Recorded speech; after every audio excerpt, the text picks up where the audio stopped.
এই যে tissue paper থেকে শুরু করে পলিথিন পেপার থেকে শুরু নিজেকে শৃঙ্খলার মধ্যে আনা খুব ইম্পর্টেন্ট। আমরা সিভিলাইজ হতে হবে, আমাদের সভ্য হতে হবে।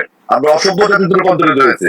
তাহলে এভাবে একটা অফিসারকে গলায় খুন করা, ঢাকা বিশ্ববিদ্যালয়ের মতন জায়গায় একটা অসুস্থ মানুষকে পিটিয়ে হত্যা করা, আব্রার মতো লোককে হত্যা করা, তকির মতো লোককে হত্যা করা, 11 বছর পর ফাইল ওপেন হয়, বিশ্বজিতের মতো একটা ছেলেকে প্রকাশ্য দেওয়ালকে ছাত্রলীগের ছেলে চাপাতি দিয়ে হেলমেট বাহিনী চাপাতি বাহিনী, হোয়াট ইজ দিস? এখান থেকে আমরা বেরোতে হবে।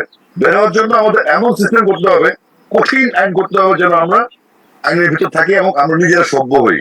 আমাদের সভ্য হওয়াটা বাইচিউর দলের মতো কথা বলছে এখন, এবং তারেক রহমান সাহেব যে দিক নির্দেশনা নেতা কর্মীদের তিনি বুঝে গেছেন যে আবার লুটপাট ছিল, আবার বিএনপির নাম জীবন ছাত্র নাম হয়ে আবার সেই পুনর্দখল দখল চলবে। এগুলো তো কোনো সংস্কৃতি না, আমাদের সভ্য হতে হবে। আমরা অসভ্য জাতিতে রূপান্তরিত হয়েছে। তাহলে এভাবে একটা অফিসারকে গলায় খুন করা, ঢাকা বিশ্ববিদ্যালয়ের মতন জায়গায় একটা অসুস্থ মানুষকে পিটিয়ে হত্যা করা, আব্রার মতো লোককে হত্যা করা, তকির মতো লোককে হত্যা করা, 11 বছর পর ফাইল ওপেন হয়, বিশ্বজিতের মতো একটা ছেলেকে প্রকাশ্য দেওয়ালকে ছাত্রলীগের ছেলে চাপাতি দিয়ে হেলমেট বাহিনী চাপাতি বাহিনী, হোয়াট ইজ দিস? আপনার ছবিগুলো দেখেছেন, আমরা যতটুকু শুনেছি তুমি যেতে পারবেন না, যাদের সঙ্গে আপনি বসতে পারবেন না, পতাকা উঠবে না, এই ধরনের আমরা কত শুনেছি। কিন্তু এখন তো দেখছি এত ভাস্বর্য ছবি, বুকে টেনে নেওয়ার ছবি, আরো ছবি এসছে, আমি দেখাচ্ছি আপনাকে। পুকুর সাথে মিটিং সবার সঙ্গে যা এটি আপনার কিছু দর্শকের প্রশ্ন আছে। আমি দর্শকদের প্রশ্ন শুনেছি এবং ছবিটা দেখলাম। আমার মনে হচ্ছে যে আমি এক গর্বিত বাংলাদেশী হিসেবে একটা হাস্যজ্জ্বল রাষ্ট্রনায়ককে দেখলাম। পৃথিবীর সবচেয়ে প্রভাবশালী রাষ্ট্রনায়কের পাশে আমাদের রাষ্ট্রনায়ক এবং সরোয়ার স্যার এবং রেজাউল করিম যেভাবে তারা কথা বলছেন, বিশেষ করে রেজাউল করিম বলছেন তার প্র্যাকটিক্যাল এক্সপিরিয়েন্স থেকে। তিনি মাঠে ছিলেন, ফিল্ডে ছিলেন অফিসার, জাস্টিন ট্রুডোকে দেখতে পাচ্ছি আমরা। আর সারোয়ার স্যার তিনি তার অভিজ্ঞতা থেকে বলছেন আমাদের বয়োজ্যেষ্ঠ হিসেবে আমাদের কি করা উচিত। দুটা সাইডিং ভেরি ইম্পর্টেন্ট ম্যাচ করার জন্য। এবং এখন আপনি ছবি দেখাবেন, আমি নিশ্চিত আমাদের এখানে মিউজিশিয়ান কথা বলে ফেসবুক কে বলে ফেসবুক, সেটাকে কে উচ্চারণ করি। আর আমাদের দেশে যদি আপনি সবচেয়ে অ্যাক্টিভিস্ট দেখেন তাহলে দেখবেন ফেসবুকটাতে। অর্থাৎ আপনার ক্রিকেট দলের সমস্যা, তানজিম মালাইয়ের সমস্যা, বন্যার সমস্যা, ফেসবুকটা কিন্তু চালু। এবং এখান থেকে আজগুলো কথাবার্তা বলে সব বেরো টুক করে ঢুকে যাবে, টুক করে বেরোয় যাবে। আচ্ছা, একটা সরকারকে তো সময় দিতে হয়, তাই না? একটা অন্তর্বর্তীকালীন সরকার ক্ষমতা নিয়েছে, তাদের 10টা বছর 16 বছর কাজ করছেন, তাদের বিভিন্ন কমিটি হয়েছে। এর মধ্যে আমরা বিসিবিতে বিমানে ইতিবাচক পরিবর্তন দেখতে পাচ্ছি।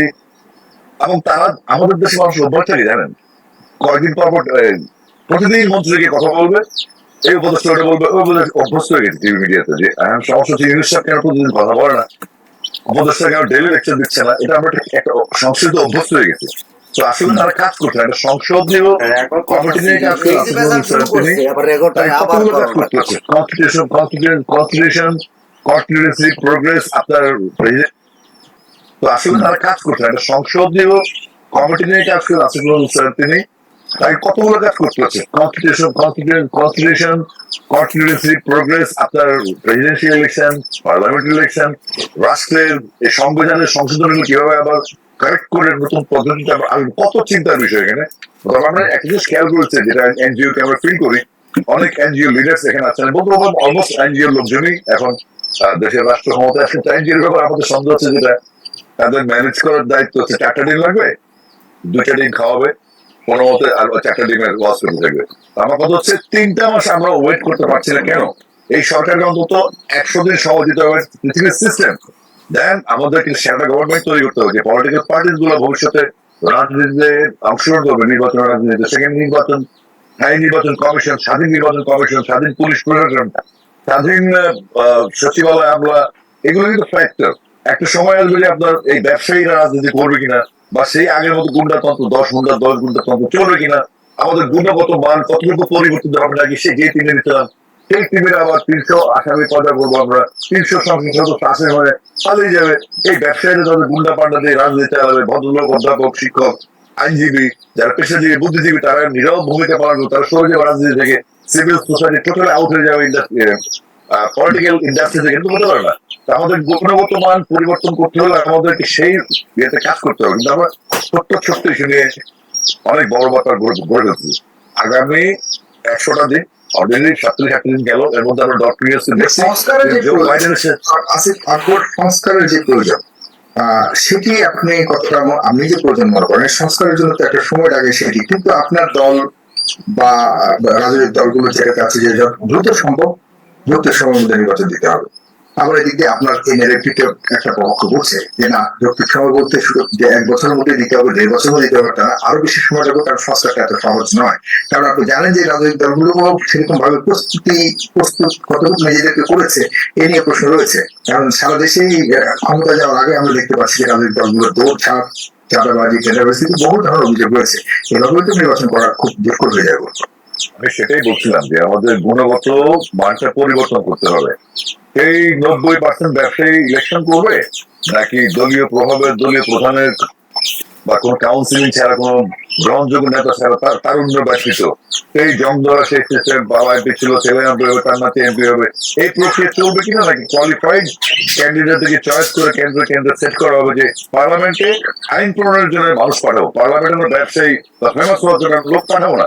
পার্লামেন্ট হচ্ছে আমাদের আইন প্রণয়নের ক্ষেত্র, যেখানে আইন সম্পর্কে মিনিমাম ধারণা আছে, পড়াশোনা আছে, যারা আইনটি ডেভেলপ করতে হবে, জনমুখী করতে হবে, সংসদ হবে গণবন্ধ এবং সেখান থেকে ভালো প্রোগ্রেসিভ কিছু বের হবে, সেখান থেকে আমাদের কাজ নিশ্চয় করা হচ্ছে। এই জন্য আমাদেরকে সময় দিতে হবে সরকারকে। সেনাবাহিনী প্রধান তার বক্তব্য দিয়েছেন, তিনি তার জ্ঞানের আলোকে বা তার পর্যবেক্ষণ আলোকে একটা মন্তব্য করেছেন, সেটাও বিশ্লেষণ হবে, আমরা বিশ্লেষণ করবো, দেখবো। নিশ্চয়ই তিনি তার প্রজ্ঞা দিয়ে কথা বলছেন, এরকম আরো বক্তব্য আসবে, কিন্তু আমরা হতোদ্যম হবো না। একটা নতুন সরকার, তাকে 100টা দিন সময় দিতে হবে। 100 দিন পরে গভর্নমেন্টের প্রোগ্রেসে নিশ্চয়ই তারা কথা বলবে এবং তখন আমরা হিসাব মিলাবো। এখন হিসাব মিলানোর সময় না। আমি মনে করি যারা এখন হিসাব মিলাতে চায় তারা অস্থির, চঞ্চল, ফেসবুক আর সোশ্যাল মিডিয়াতে তাদের চঞ্চল কিন্তু বেশি। একটা ধীর স্থির ভাবে রাষ্ট্র আগামী একদিনে কিছু হবে না।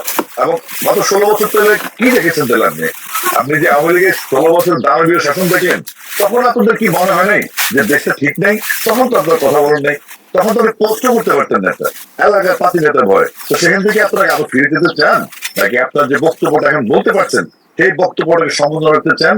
সেজন্য আপনাকে সময় দিতে হবে ইন্টারিম গভর্নমেন্টকে। এখনই হুট করে কিছু বলা যাবে না। এখন যারা মন্তব্য করে ফেলছে, আমি মনে করি তারা ভালো ছিল, ভালো দৃঢ়তা, সুলভ আচরণ করছে, তাদের ওই প্রজ্ঞাটা নাই। আর 18 কোটি লোক প্রজ্ঞা হবে না। নেতারা দেশ চালাবেন, রাজনৈতিক দল দেশ চালাবেন, কিছু জ্ঞানী মানুষ আমাদেরকে পথ দেখাবেন। এটাই আমরা আশা করি ডক্টর ইউনূসের মাধ্যমে যে সরকার প্রতিষ্ঠিত হয়েছে, অন্তত 100 দিন সময় দেওয়ার পরে আমরা সমালোচনা যাবো। এই জন্য আমি এখন পর্যন্ত সরকারের কোনো সমালোচনা যাচ্ছি না। তবে তানজিমের হত্যাকাণ্ড, তানজিমের সাথে যেটা হয়েছে এবং আমাদের যে আস্তে আস্তে আমাদের ক্রেজিনেস বাড়ছে, আমরা অস্থির হয়ে যাচ্ছি, আমরা অসহিষ্ণু হয়ে যাচ্ছি, সমাজে মবের মতো জঘন্য হত্যাকাণ্ড জড়িত হচ্ছে, এগুলো থেকে আমাদের বেড়ে আসতে হবে। আমাদের সামাজিক সুস্থতা দরকার, আমাদের শারীরিক সুস্থতার সাথে মানসিক সুস্থতার প্রয়োজন। আমাদের জেনারেশন যারা দেখিয়ে দিয়েছে দেশকে, তাদের তাদের যে বিষয়টা সেটা ভবিষ্যৎ প্রজন্ম ক্যারি করবে, একসময় তারাও রাজনীতিতে আসবে, তারাও বড় হবে। তো সুতরাং ওই মেন্টালিটি আমাদেরকে ধারণ করতে হবে যে আগের দিন যে রাজনৈতিক দিনগুলো গেল। আমি নিশ্চয়ই লক্ষ্য করেছি বিএনপির অবস্থা, যদি আমার দলের কথা বলেন, আমি দলের সমর্থক হিসেবে বলছি, আমি তো মনে করি বিএনপি একটা পরিণত ম্যাচিউর দলের মতো কথা বলছে এখন। এবং তারেক রহমান সাহেব যে দিক নির্দেশনা নেতা কর্মীদের, তিনি বুঝে গেছেন যে আবার লুটপাট ছিল, আবার বিএনপির নাম যুবদল ছাত্র নাম হয়ে আবার সেই পুনর্দখল দখল চলবে। এগুলো তো কোনো সংস্কৃতি না। আবার বিএনপি ক্ষমতা যাবে, আবার কোনো পার্টি আসবে, আবার মত শুরু করবে। এই কালচার থেকে বের হওয়ার জন্য আমাদের সময় দরকার এবং শক্তিশালী সময় দরকার, যে সময়ের মধ্যে এই জাতীয় শৃঙ্খলাতে হবে। এটা কি এই জাতীয় শৃঙ্খলা শেখা জরুরি।